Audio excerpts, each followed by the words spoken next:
Materi kali ini kita akan membahas tentang asuhan keperawatan komunitas. Pertama yang kita bahas adalah pengkajian keperawatan komunitas. Pengkajian meliputi pengkajian data inti komunitas, subsistem komunitas, dan data persepsi. Data inti komunitas meliputi sejarah atau riwayat daerah dan perubahan daerah, demografi seperti usia, karakteristik jenis kelamin, distribusi ras, dan distribusi etnis, tipe keluarga, status perkawinan, statistik vital seperti angka kelahiran, kematian kelompok usia, dan penyebab kematian. Selanjutnya nilai-nilai dan keyakinan serta agama. Pengkajian selanjutnya adalah data subsistem komunitas yang meliputi lingkungan fisik, pelayanan kesehatan dan sosial, ekonomi, transportasi dan keamanan, politik dan pemerintahan, komunikasi, pendidikan, dan rekreasi. Selanjutnya adalah data pengkajian tentang persepsi. Data persepsi meliputi tempat tinggal yang meliputi bagaimana perasaan masyarakat tentang komunitasnya, apa yang menjadi kekuatan mereka, masalahnya apa, dan seterusnya. Kemudian persepsi umum yang meliputi pernyataan umum tentang kesehatan dari komunitas, apa yang menjadi kekuatan dan apa masalah dan potensi masalah yang dapat diidentifikasi. Setelah dilakukan pengkajian, pengumpulan data, maka dilakukan analisis komunitas. Dalam melakukan analisis komunitas, ada beberapa tahapan yang perlu dipahami, yaitu kategorisasi, ringkasan, perbandingan, terakhir adalah kesimpulan. Nah, saya memberikan contoh ketika kita melakukan kategorisasi, maka perlu pengkategorian data, seperti kategori dalam hal karakteristik demografi, ukuran anak, keluarga, usia, jenis kelamin, dan seterusnya. Ukuran karakteristik geografik seperti batas wilayah, jumlah dan besarnya kepala keluarga, ruang publik, dan jalan.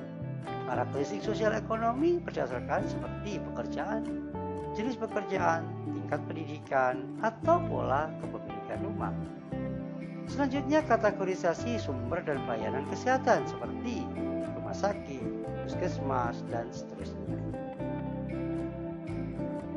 Nah, selanjutnya adalah setelah kita melakukan analisis komunitas, maka kita menetapkan diagnosis keperawatan. Mengingat diagnosis keperawatan komunitas itu adalah terdiri dari individu, keluarga, kelompok, dan komunitas, maka diagnosis keperawatannya adalah ditujukan pada komunitas, kelompok atau agregat tersebut, sehingga secara umum diagnosis tersebut mewakili dari permasalahan individu, keluarga yang hidup dan tinggal dalam komunitas itu. Maka ada 3 bagian diagnosa keperawatan. Yang pertama adalah menggambarkan masalah, respon atau keadaan, mengidentifikasi faktor etiologi berkaitan dengan masalah, tanda dan gejala yang merupakan karakteristik dari masalah. Nah, fokus dari diagnosa komunitas ini adalah pada kelompok, populasi maupun kelompok yang tentu memiliki karakteristik wilayah. Maka diagnosa keperawatan sebenarnya adalah berupa statement atau pernyataan masalah adalah potensial atau masalah yang aktual ataupun yang menjadi perhatian pada komunitas. Sebagaimana contoh diagnosis keperawatan komunitas adalah tingginya angka kematian bayi di desa A, tingginya prevalensi karies gigi pada siswa SD. Itu adalah contoh dari pernyataan diagnosa keperawatannya komunitas. Kemudian kalau pernyataan etiologi yang menggambarkan dari kondisi penyebabnya, contohnya kalau dari pernyataannya adalah tingginya angka kematian bayi di desa A berhubungan dengan tidak adekuatnya sarana pelayanan kesehatan, kurangnya tenaga kesehatan yang menolong persalinan, tidak dapat dijangkau oleh pelayanan atau peraturan. Itu adalah etiologinya. Dan yang selanjutnya adalah tanda dan gejala. yang tentu sebagaimana ditunjukkan data-data yang menggambarkan pernyataan lama dan besarnya masalah. Maka dapat dicontohkan bahwa diagnosa keperawatan komunitas adalah tingginya angka kematian di desa A berhubungan dengan tidak adekuatnya sarana pelayanan kesehatan, kurangnya tenaga kesehatan, tidak dapat dijangkau oleh pelayanan antepartum yang ada.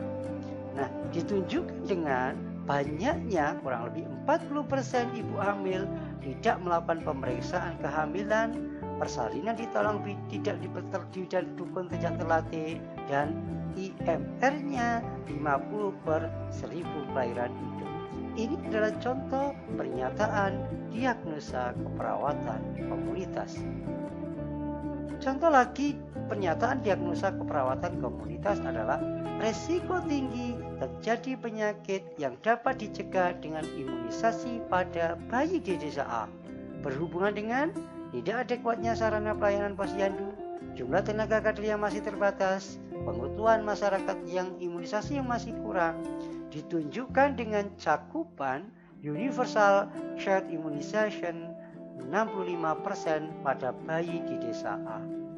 Itu adalah contoh diagnosa keperawatan. Selanjutnya adalah tahap perencanaan keperawatan. Perencanaan keperawatan komunitas meliputi tahapan. Satu adalah prioritas diagnosa komunitas, menetapkan sasaran intervensi yang diharapkan, menetapkan tujuan diharapkan, dan menetapkan intervensi keperawatan. Maka di dalam memprioritaskan rencana keperawatan didasarkan pada 5 hal. Pertama adalah luasnya perhatian masyarakat, sumber-sumber yang dapat digunakan untuk mengatasi masalah, baik dana, tenaga, waktu, alat, dan penyaluran. Kemudian bagaimana cara mengatasi masalah, kemudian kebutuhan pendidikan khusus, kemudian penambahan sumber dan kebijakan yang dibutuhkan. Dalam menetapkan prioritas diagnosa keperawatan perlu melibatkan masyarakat dan komunitas, mestinya seharusnya dalam pertemuan musyawarah. Masyarakat dan komunitas akan memprioritaskan masalah atas bimbingan dan arahan perawat komunitas. Maka dengan menggunakan scoring, adapun aspek yang dinilai, adapun aspek yang diskor antara lain adalah berdasarkan resiko terjadinya masalah tersebut di komunitas, resiko parah dari masalah tersebut, potensial untuk dilakukan pendidikan, minat dari masyarakat untuk mengatasi masalah, kemungkinan masalah tersebut diatasi, kesesuaian dengan program pemerintah, tersedianya tempat untuk mengatasi, tersedianya waktu untuk mengatasi masalah, tersedianya dana untuk mengatasi masalah, tersedianya fasilitas untuk mengatasi masalah, tersedianya sumber daya manusia untuk mengatasi masalah. Nah, perencanaan keperawatan untuk setiap masalah tadi diberikan bobot dengan range 1-5, sangat rendah sampai sangat tinggi. Sebagaimana contoh bagaimana memprioritaskan masalah kesehatan komunitas. Semisal, masalah kesehatan ada 5, gizi buruk, tuberkulosis, ibu hamil risiko tinggi, ispa pada balita, hipertensi. Maka A, B, C, D ini adalah poin-poin untuk dinilai di dalam item daripada skalanya. Akhirnya totalnya adalah 53, 48, dan seterusnya. Maka dari situ jumlah yang paling besar adalah diberikan prioritas nomor 1. Yang tentu ini adalah cara memprioritaskan masalah keperawatan komunitas. Selanjutnya adalah menetapkan rencana intervensi. Tentu intervensi yang harus kita lakukan adalah orientasinya pada promosi kesehatan, pencegahan penyakit, pemeliharaan kesehatan, dan manajemen krisis. Maka di dalam merencanakan intervensi ada beberapa hal yang perlu dilakukan. Apa yang akan dilakukan? Kapan melakukannya? Berapa banyaknya? Siapa yang menjadi sasarannya? Lokasinya di mana? Selanjutnya, di dalam merencanakan intervensi, maka perlu juga diperhatikan program pemerintah yang terkait dengan masalah kesehatan yang ada, kondisi atau situasi yang ada, sumber daya yang ada dalam dan di luar komunitas dapat dimanfaatkan. Program yang lalu yang pernah dijalankan menekankan kepada pemberdayaan masyarakat, penggunaan teknologi tepat guna, mengedepankan upaya promotif dan preventif tanpa mengabaikan upaya kuratif dan rehabilitatif. Implementasi keperawatan di dalam komunitas ada 5 kunci pokok di dalam implementasi keperawatannya. Pertama adalah promosi kesehatan. Maka strategi promosi yang dilakukan adalah advokasi, bina suasana, tentunya adalah pemberdayaan atau empowering. Kemudian memelihara kesehatan atau mengatasinya.